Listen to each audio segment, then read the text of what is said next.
Eu sou o professor Rezende Neto e estou representando todos os professores de Geografia da Rede Municipal de Ensino. Então, seja muito bem-vindo e deixa de preguiça, ó. Dá um tapa na cara da preguiça e vem comigo, vem estudar! Vamos pegar o livro, cadê o livro? Opa! O livro, nosso livro de Geografia do projeto Araguibá Mais. Nós estamos na unidade 4. Estamos estudando o que? O continente americano. Na aula passada nós já falamos que o continente americano, do ponto de vista geográfico, ele é dividido em 3 partes. América do Norte, América Central e América do Sul. E nós vamos estudar agora a América do Norte. Vamos estudar a América do Norte. Abra seu livro aí na página 124. Página 124, vem comigo, eu falei 124. Falando dos Estados Unidos. Vamos ver o mapa aí dos Estados Unidos. Os Estados Unidos, maior potência econômica e militar na atualidade, são um país de extensão continental.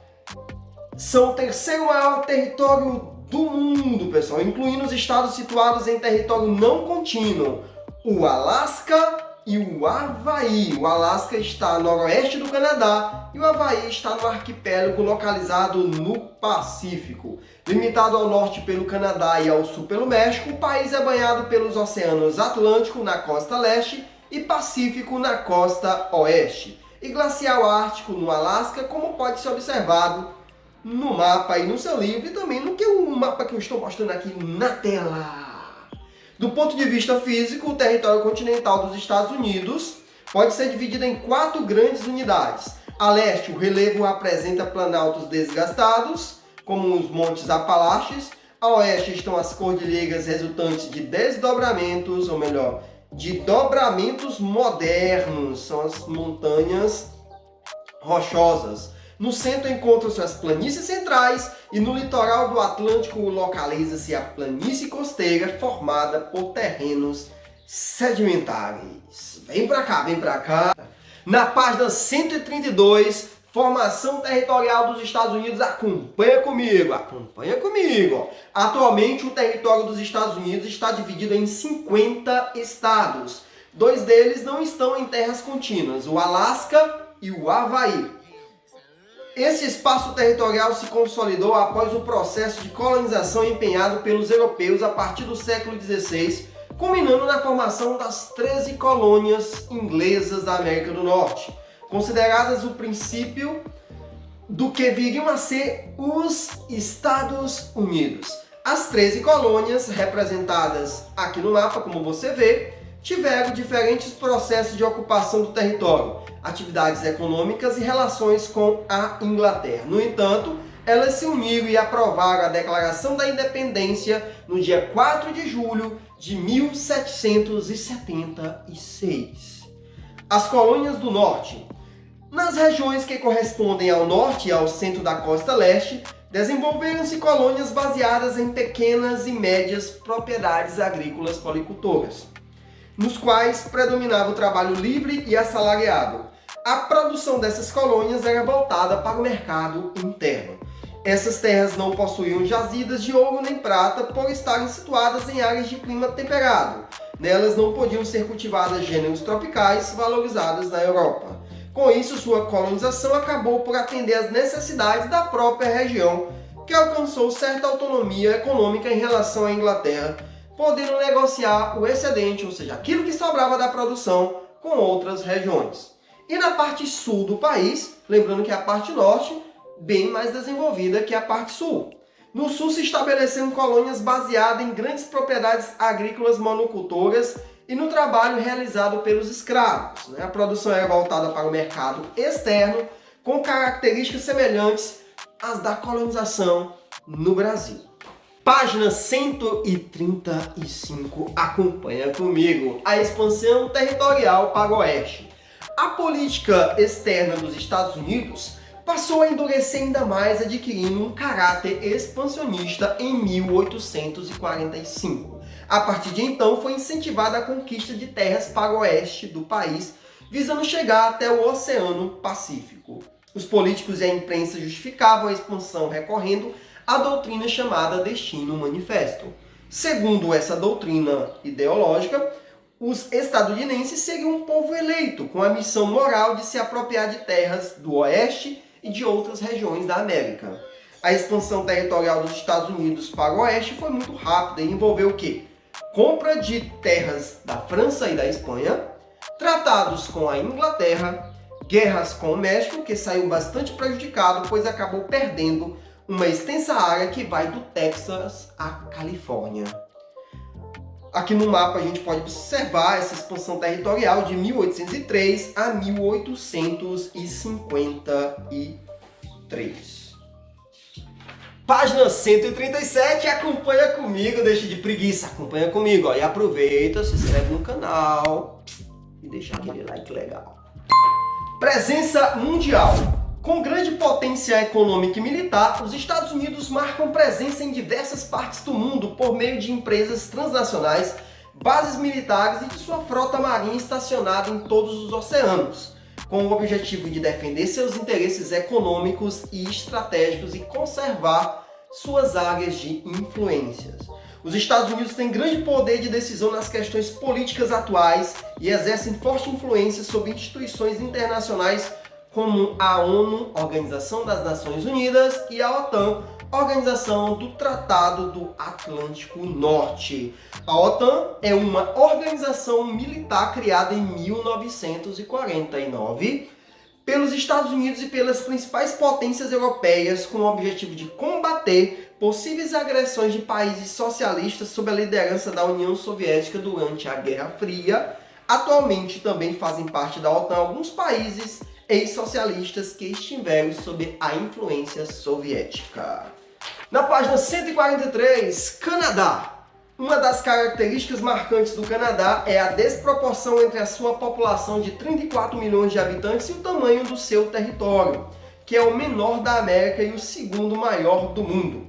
Essas características fazem do Canadá um país pouco povoado e um dos raros países abertos à imigração. Os descendentes de franceses e principalmente de britânicos compõem a maioria da população.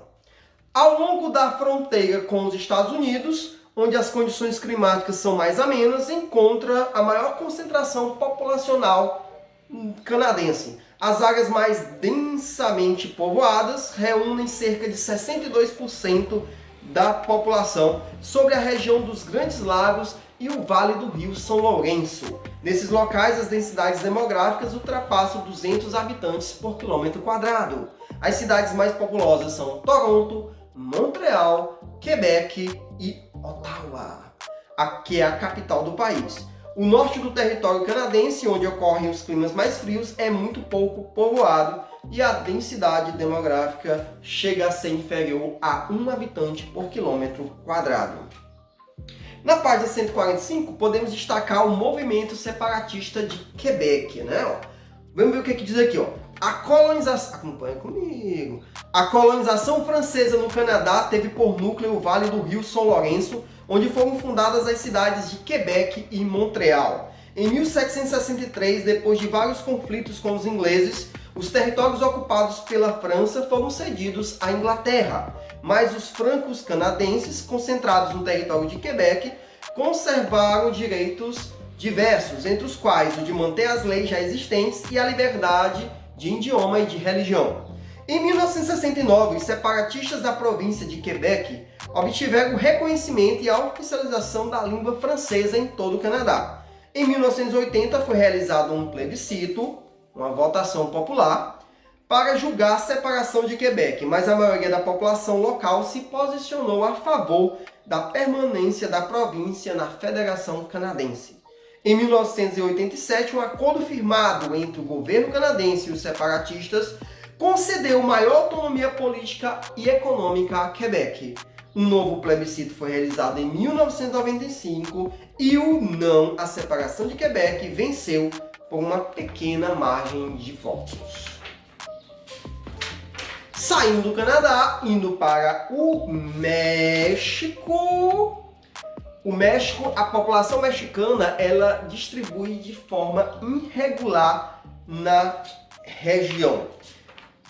Página 147. Falando um pouco mais sobre o México, ó, o Planalto do México é cercado por formações de maior altitude, que são prolongamentos das montanhas rochosas, que recebem as denominações de Serra Madre Ocidental a oeste e Serra Madre Oriental a leste. Nos trechos mais elevados, o clima frio inibe a ocupação humana, enquanto os desertos no noroeste do país constituem para as baixas densidades demográficas da região. A cidade do México, capital do país, e sua área metropolitana abrigam quase 1/5 da população nacional, mais de 20 milhões de habitantes. Essa alta concentração populacional faz dela uma das maiores metrópoles americanas, com problemas típicos das grandes aglomerações urbanas em países pobres, como zonas de miséria, falta de infraestrutura, índices elevados de poluição atmosférica, tráfego caótico, entre outros problemas. Ao mesmo tempo, há regiões com boa qualidade de vida e infraestrutura adequada. Vale a pena destacar sobre o México, na página 152, em relação à industrialização mexicana, que se acelerou a partir da segunda metade do século XX, principalmente em cidades como na Cidade do México, Guadalajara, Monterrey, Veracruz e Tampico. Indústrias têxteis, alimentícias, automobilísticas, petroquímicas, siderúrgicas e metalúrgicas. Vamos destacar aqui as maquiladoras. Acompanha comigo 152. Com o objetivo de atrair capital estrangeiro e ampliar o parque industrial mexicano, na década de 60 foi criada uma zona franca na região fronteiriça com os Estados Unidos. A implantação dessa área contou com o apoio de uma legislação especial, garantindo menores impostos e facilidades para exportar a produção para os Estados Unidos, que também foi beneficiado com a baixa remuneração de mão de obra mexicana.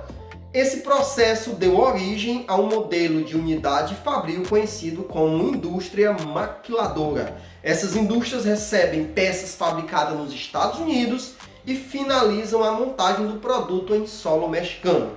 Atualmente, em virtude do aumento dos salários pagos pelos trabalhadores na China e da alta dos custos de transporte do comércio global, o parque industrial mexicano retomou espaço na competição internacional, uma vez que continua tendo em geral mão de obra e matérias-primas mais baratas. E, para finalizar, a gente não pode deixar de mencionar sobre o NAFTA, né? É um acordo de livre comércio, um acordo econômico que há entre os Estados Unidos, o Canadá e o México, tudo isso para favorecer o desenvolvimento cada vez mais desses países. Pessoal, obrigado por você ter ficado comigo até aqui. Não se esquece, lê, estuda, responde as tarefas. Qualquer dúvida, vai lá na plataforma, os professores estão à disposição de vocês. Coloca aqui também no comentário e se inscreve no canal aqui da Geografia, se inscreve no canal Coisa Boa e no canal Titana Kids. Obrigado, até a próxima, tchau, tchau, fui!